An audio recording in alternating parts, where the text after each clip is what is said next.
Yes, yeah, understood. So, a couple things on that. So, you know, so immediately after, almost immediately after Sandy, the city of New York implemented that first through executive order and then through building code amendment.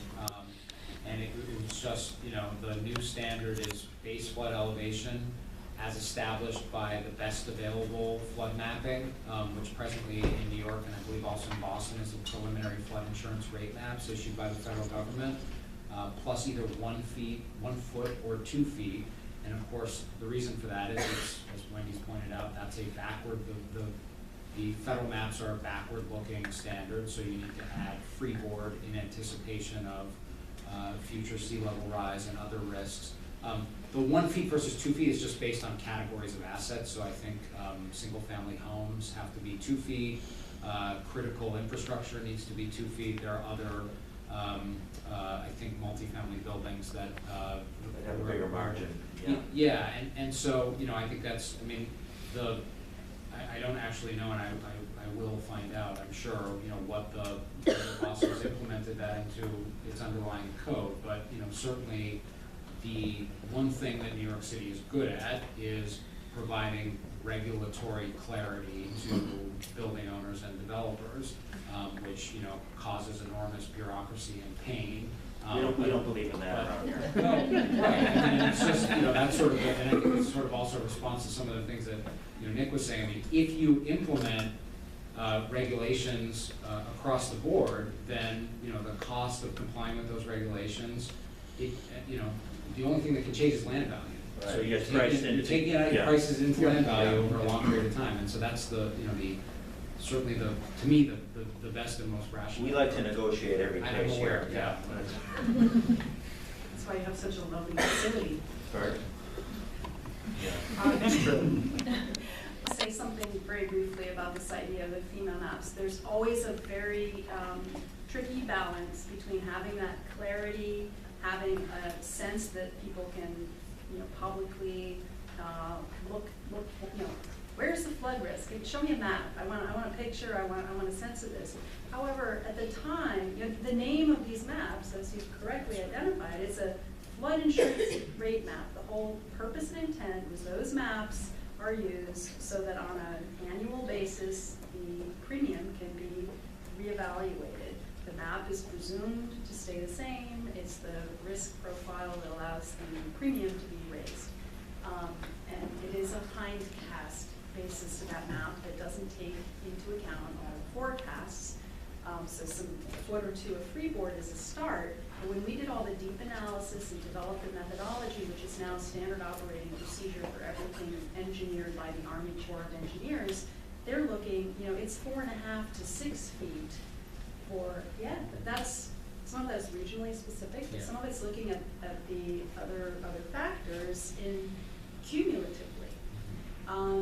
And so if you just look at the FEMA maps, it's not the right tool. It's very important to notice that when those maps were first being proposed and developed, the engineering community was in an uproar, I think probably for different reasons than the one that we were joking about attorneys liking to keep things open-ended. The engineers were very concerned also. They said having a map like this is going to be crazy because that map is simply not, it's not accurate enough. You cannot make life and safety decisions based on that. It would be negligent to do so.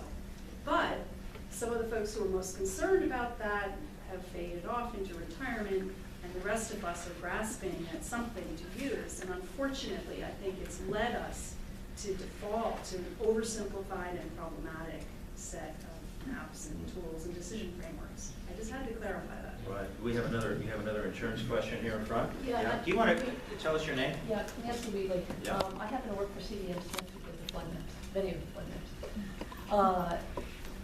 In the discussions about the value of, you know, property values and the economics of all of this, and we've now been talking about insurance and what private insurance companies are doing, no one has mentioned the federal flood insurance plan. And I'm wondering if people have feelings about how that particular federal law impacts how people react in these situations. is this the sort of the moral hazard argument that No, this- people this- don't protect themselves because it's too easy to get insurance that's subsidized by the federal government? And then they want to build their house again Yeah. in the same place. Right. Actually, those subsidies are diminishing, but it's not a very popular thing to do. Yeah.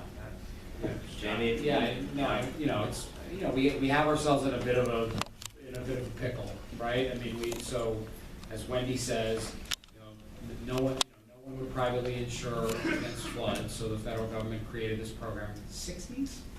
Yeah, that's when they developed it. Used the flood insurance rate maps, and then created a heavily subsidized insurance program. And so there was an incentive for people to build in the floodplain when they otherwise shouldn't have. So, now we've had a piece of legislation passed by Congress called Bigger Waters, which is slowly going to remove that subsidy because I believe the flood insurance plan is the second largest fiscal obligation of the federal government. And actually, Excluding the military. the first one, there you go. So, but the problem is, again, just in my city, I got 855 million square feet in the 100-year floodplain, and a lot of people, they're gonna have their flood insurance go from $900 a year to $10,000 a year on a single-family home. And, that's just, you just can't imagine the kind of housing crisis that would be created. So Congress has acted to slow down the increases. And one of the things that I think is in the sort of domain of cities across the country to do is to begin advocating in a sort of national campaign sort of way for rational flood insurance reform that also includes finding ways to treat vulnerable populations or low-income populations in a different way. There are things that are possible like deductible pools, higher deductibles, or pooling insurance across low-income populations.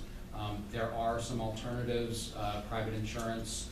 I believe in Connecticut there are a couple of private insurers that are out there that are getting a lot of help from a regulatory perspective from the state to try and introduce a different form of insurance. But it's it's not a simple problem, and it's a real crisis that's getting dropped on our cities. Julie, you had a question you wanted? Yeah, Julie Wormser, Boston Harbor Association, and a fellow Kennedy School of Law. So I wanted to actually ask you to expand on this idea of unlocking value through essentially creating a regulatory market. Right, so it becomes a cost of doing business along the waterfront to prepare. If you can help me understand or help us understand the corollaries of that, like do you then lose all affordable housing along the waterfront? Like what does that do that's pro and con? And how much of the problem would that solve?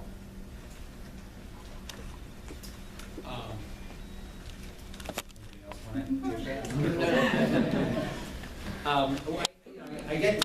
You're specifically asking about that land reclamation? No, I think No, there's or no. this is the idea of, regulation of. well, it's really also, it's what Nick was saying is like, I'm being penalized for doing the right thing. That's a real barrier right now. So that short-term owners have a disincentive to invest in long-term preparedness. But if everybody just had to do it, it becomes a cost of doing business. I was trying to understand from folks who knew this better, what are the downsides? Okay, so if it's cost of doing business, it's cost of doing business.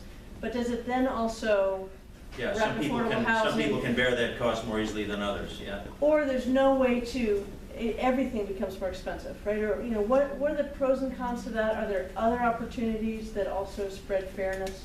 Yeah. Well, I'll start, but I think certainly the developer should respond as well. I think, I guess first of all, the regulation of elevation, of flood elevation, is for new development or substantial improvements under our code. So I mean, there's with very few exceptions, there are no retroactive code requirements in most of our cities. So it's not like you're saying to existing housing, you have to go and elevate your home. You let it happen over time as redevelopment occurs. And so I think, the question here is sort of, what elevation do I require new development to conform with? And the point I was making before is, either in a well-functioning real estate market or over a long period of time, if you introduce a new cost for development, it can only really come out of land value. I mean, there's nowhere else for it to come out of. So, land values reset. And the one other thing I would say is that, the regulatory change will lead to behavioral change and design innovation. And I think, Nick has evidenced design innovation largely without regulatory requirements, but I've been involved in some large-scale redevelopment site planning in the last couple of years where, we've discovered that finding, I guess you were saying this too, that introducing, 1 or 2 floors of parking above grade in order to elevate our whole site saves us the cost of elevating each individual building and also delivering the parking within the base, or if we have to excavate underground in individual buildings. So there actually are rational economics that there's a lack of information driving, but that regulatory change can induce people to go and explore, and they figure it out. Yeah. Well, Nick, you've had some specific experience about that, right, at Clippership. Yeah, again, it comes down to what the priorities are. We've prioritized setting our floor level at 24 feet above Boston City base, whereas other developers are prioritizing 21 and a half or 20 and a half. Right now the discussion seems to be about 21 and a half and above. And that has implications for where you can put your parking, how you hide your parking, things like affordable housing. If that is in fact a lever, it could be, it isn't right now, but if the priorities suggest that in a community like East Boston that has a lot of affordable housing, if access to the waterfront is more important than affordable housing, I'm completely agnostic. I'm happy to participate in the discussion about what the priorities are, but if I have a $5 million site premium to absorb, it would be great to be able to have a discussion about those priorities. And if zoning height is being measured from average grade of the surrounding sidewalks, and your building elevation is a minimum of 4.5 feet or 5 feet above that sidewalk, that's a penalty that has to get absorbed somehow. And guess what, Mr. Landowner, that's where it gets absorbed. So you're exactly right. That's the biggest lever you have in the balancing act of the economy and the project, delivering the right project, and discussing what the priorities are, not just as a developer, but what the priorities of the community are.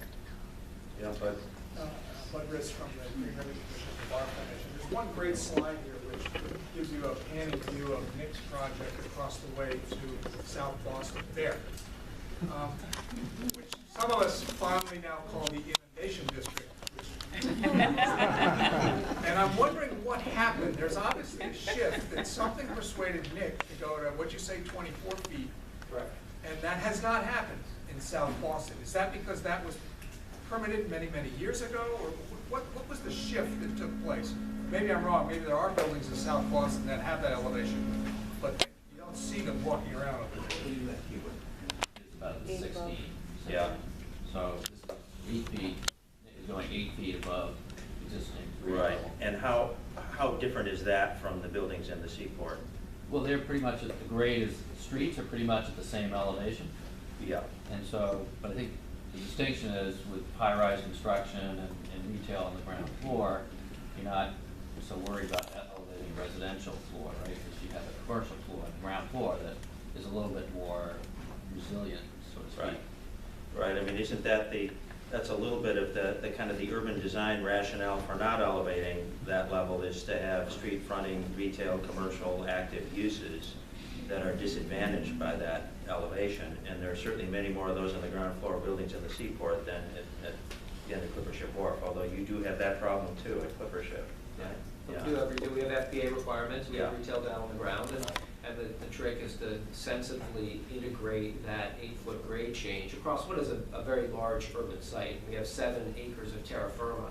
So Halverson Design Partnership is our landscape architect, and they've helped us vision this property, but also helped us with strategies about how to integrate with the street edges, how we capitalize on the opportunities relative to public gathering spaces around our site, how we implement eco-friendly plantings in certain zones, and these are all fantastic opportunities that are happy byproducts of us elevating the floor level.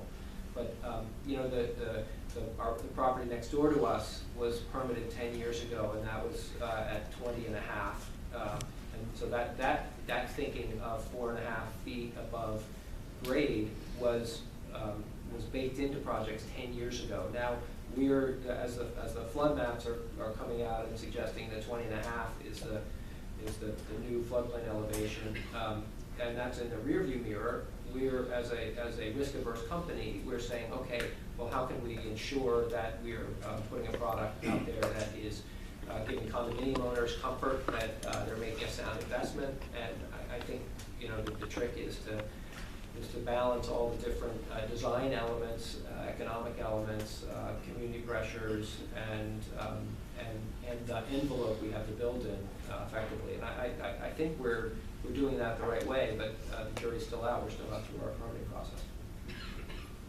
Okay. Sherry Cutler, I'm an architect and an urban designer, also Harvard, but I don't agree. I find this whole procedure very developer-oriented. Yes. All the discussion is from a developer's point of view and not from an environmentalist point of view.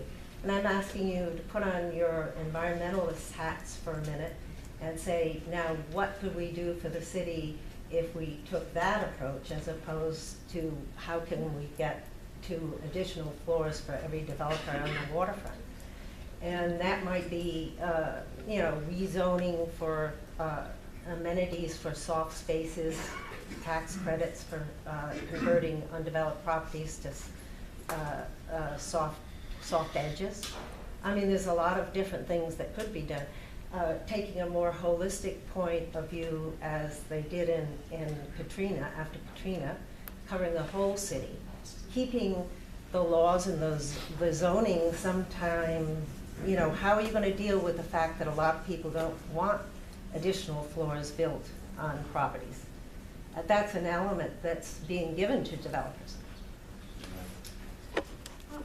I'll take a stab at that. I made sure to include a couple of images showing the green infrastructure for coastal resilience measures. Those alternatives exist side by side and equally functionally, in some cases not more so, to the hardscape solutions.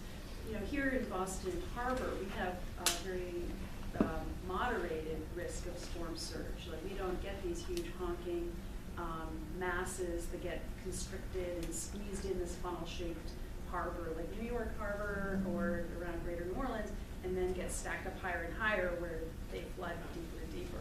We don't have that problem here, largely because of all of the formations of the Boston Harbor Islands.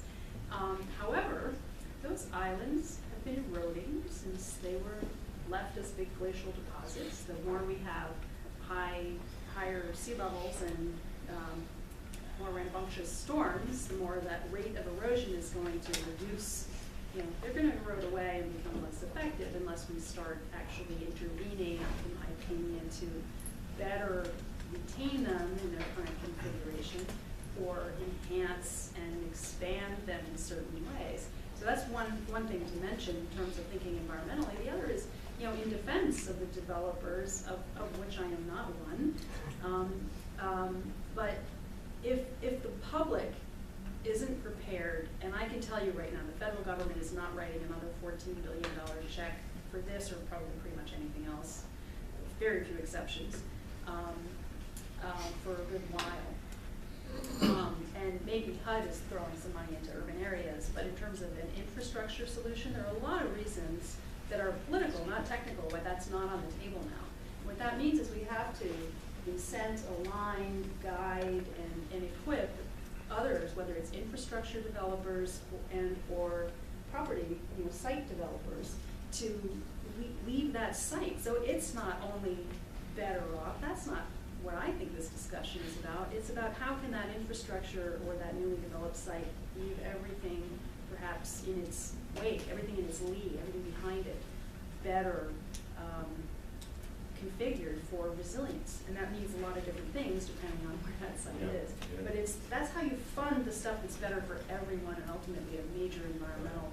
So we still have a number of hands, and we're starting to run out of time, so I'm going to